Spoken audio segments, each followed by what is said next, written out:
Hi guys, කොහමද ඔයාලට? ඔයාලා හැමෝම සතුටින් හොඳින් ඇති කියලා හිතනවා. මේ අපි අනුරාධපුරේ හිටිය දවසක් අපේ බබාට උණ බාරයක් නිදහස් කරන්න තමයි අපි අනුරාධපුරේට ආවේ ජයශ්‍රී මහ බෝධියට. මේ අපි හිටිය හොටෙල් එක හරිම ලස්සනයි, හරිම ක්ලීන්. එයාලගේ කෑම හැමදේම ඔක්කොම හොඳට තිබ්බා. හරිම ලස්සන වීව් එකකුත් තිබුණා. අපි එක දවසක් හිටිය මේ හොටෙල් එකේ.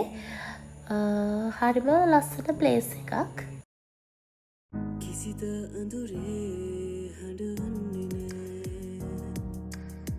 හැඬුව සුදුරේ රිදවන්නේ නෑ.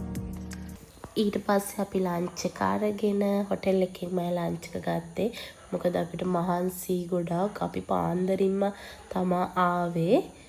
අපි රිලැක්ස් එකේ ඉඳලා ඊට පස්සේ අපි ආවා පූල් එක පැත්තට හවස් වෙලා. ඊටත් පස්සේ තමා අපි ආව බැස්සම තමා ජයශ්‍රී මහ බෝධියට රුවන්වැලි මහසෑය වඳින්නයි අපි ගියේ.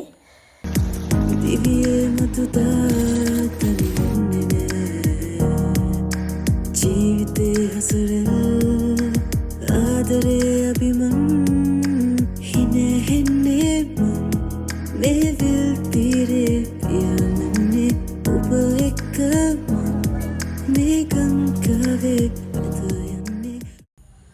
මේ තියෙන්නේ රුවන්වැලි මහසෑය.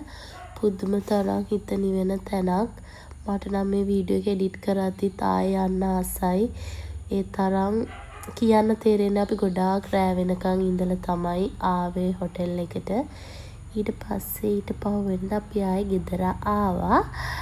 ඉතින් ආයෙත් ඉක්මනට ලස්සන vlog එකකින් හම්බ වෙනකන් හැමෝම සතුටින් පරිස්සමින් ඉන්න. bye. ආලුවම්බරේ තේ තුන්නක් ඇදිලා පාට ගෑවිකසේ බාලුව සැඟව කියා.